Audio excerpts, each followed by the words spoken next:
Mas tem uma outra notícia importante também desta terça-feira. O presidente do Tribunal Superior Eleitoral, o ministro Alexandre de Moraes, deu um prazo de 48 horas para o Ministério da Defesa apresentar os documentos sobre uma eventual auditoria feita nas urnas eletrônicas no primeiro turno das eleições.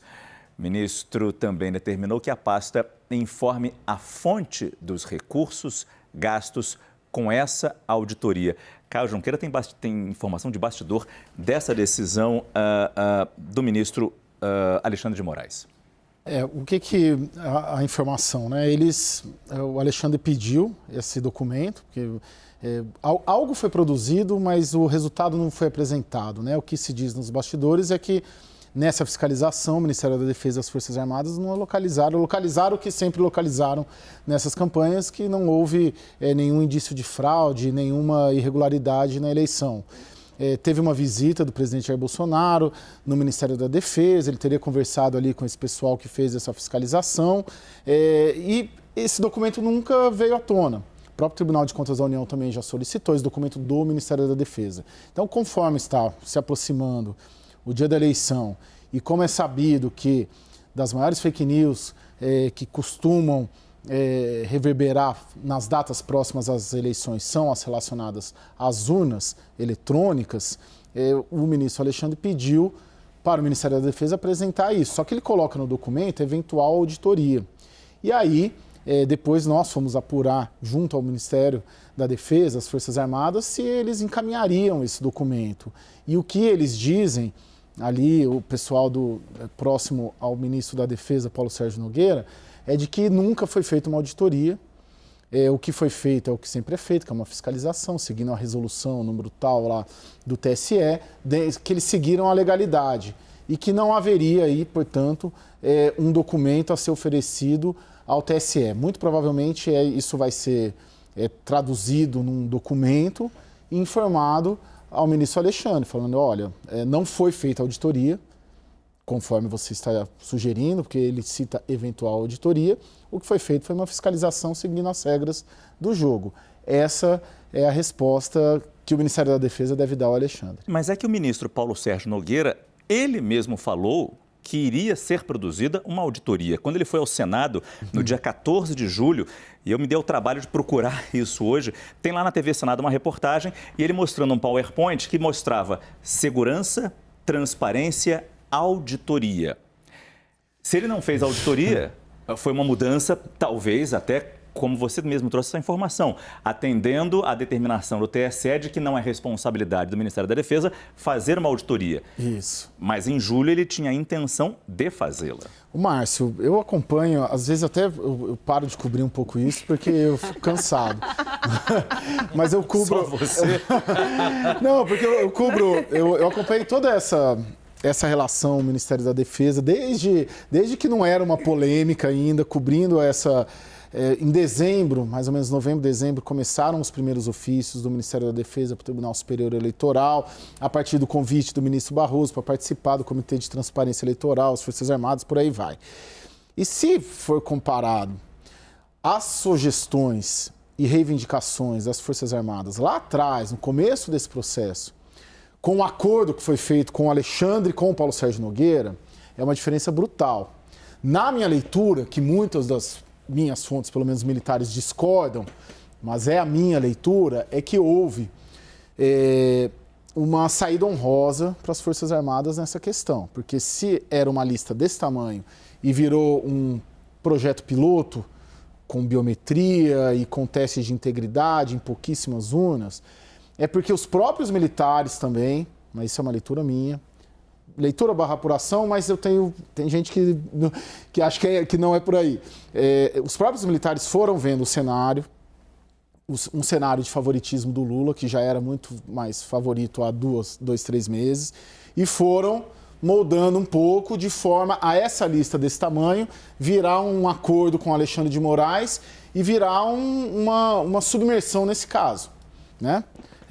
Eles submergiram nesse último mês em relação a esse assunto. Hoje, por exemplo, está tendo uma reunião do alto comando do Exército em Brasília, lá no quartel-general.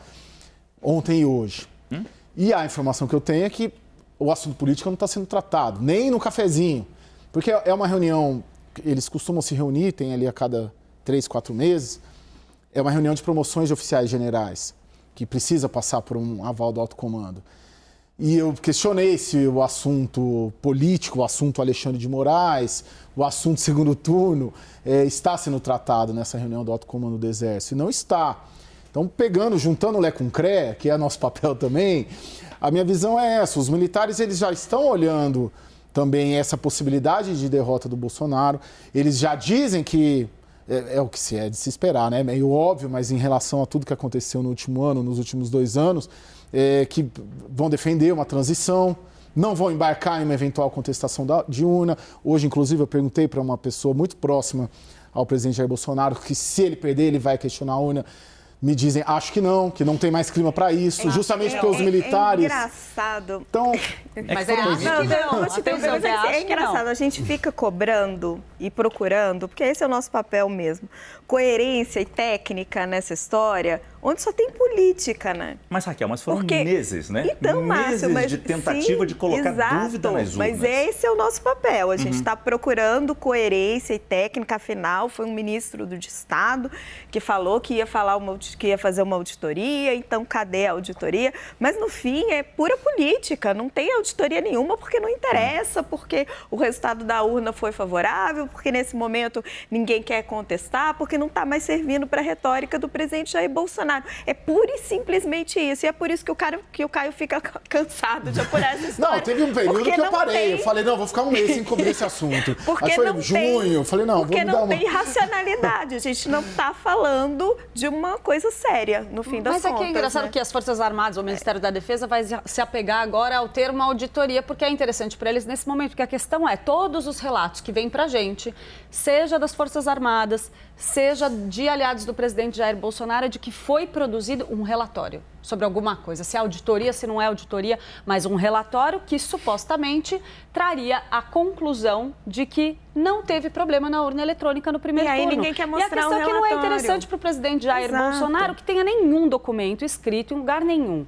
Algumas semanas antes da eleição, de uma eleição que ele já avisou que pode contestar, que diga, olha, a urna funcionou perfeitamente. Não, então isso eu não quero. Então engaveta. A questão é, o presidente Jair Bolsonaro mandou engavetar esse relatório ou não mandou? Essa que é a dúvida. E aí, então, não é uma auditoria, se é auditoria, né? se não é auditoria. Tem um documento, uma conclusão de alguém que fez uma análise, uma fiscalização, seja o que for, e alguém incumbido de fazer esse trabalho concluiu, segundo os relatos que a gente ouve, que são todos extraoficiais. Então, é importante a gente colocar isso. Não é sério, eles estão se apegando a uma questão técnica. Não é um processo sério, não é um processo correto. Tem a resolução do TSE, que é a 23.000 e alguma coisa, eu já dou o número dela aqui. Por que eles estão se apegando a essa questão, auditoria, fiscalização? Porque essa resolução, sim, inclui as Forças Armadas como uma entidade fiscalizatória do processo eleitoral. Só que essa resolução não fala de que eles podem fazer auditoria. Logo, fazer auditoria seria ilegal, é ilegal. Fiscalizar não é ilegal. Então, o Ministério da Defesa está se apegando a essa tecnicidade dessa resolução para dizer não fizemos nada e não estamos fazendo nada que não sigam as regras que o próprio TSE determinou. A questão é escapar da discussão sobre se alguém pediu autorização para o presidente Jair Bolsonaro para divulgar essa informação e o presidente falou não, porque no fim das contas é essa que é a questão. Yuri? Não, acho que não. Então vamos lá. Não, na verdade eu vou fazer uma pergunta. Eu devia perguntar isso para a fonte, mas eu vou perguntar para o colega jornalista mais perto. Mas tá cansado, Yuri. Que já está cansado. Não, eu estava.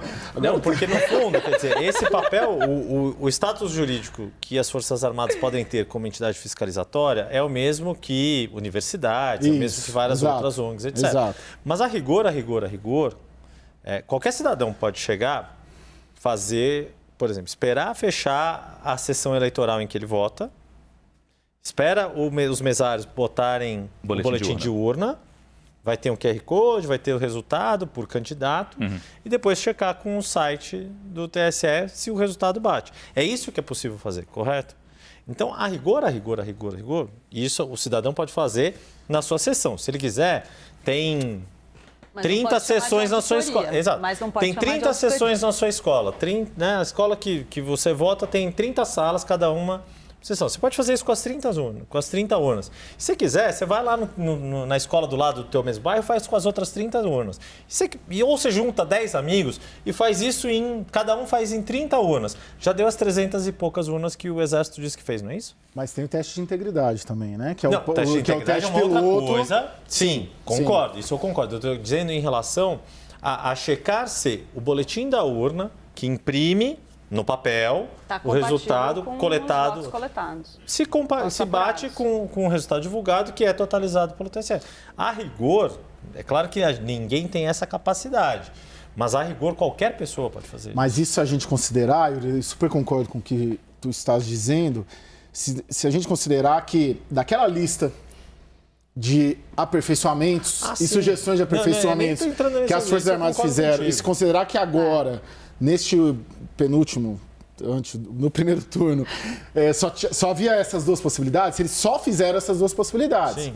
Né? E se fizeram tudo isso aqui. Isso eu concordo contigo. Né? Você tem. A gente não está tratando de cidadão comum, a gente está tratando de uma força armada.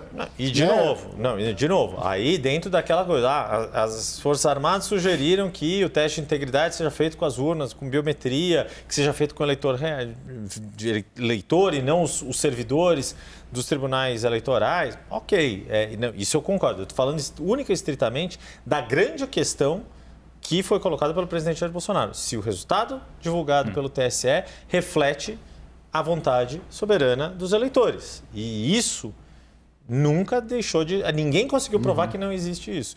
Ninguém conseguiu provar que os eleitores quiseram uma coisa e a urna apontou outra, que o TSE apontou outra. E neste primeiro turno de 2022, continuou sem ninguém conseguir afirmar isso. Sim, tanto que não tem documento. Não, por favor. Pode complementar. Não, já concluí. Não, é claro que a gente quer um resultado. Eu entendo o que a Raquel coloca, mas depois de meses de tentativa de desinformação, de descredibilizar o sistema eleitoral brasileiro, a gente espera um mínimo de coerência, que eu sei que é difícil ter nesse momento. E não, como a Clarissa colocou aqui, a regra contrária à do ministro Recupero. O que é bom a gente esconde e o que é ruim a gente divulga. Como não veio ruim, mas eu acho que as pessoas esperam para ter certeza de que o voto é válido. O que o Yuri fala e o que o Caio fala também é isso. Essa discussão nunca foi séria desde o começo, Márcio. É o que o Yuri está falando. Nunca houve uma dúvida concreta sobre o funcionamento da urna. E do jeito que a discussão seguiu, alguém vai sair com mais credibilidade e alguém vai sair com menos credibilidade.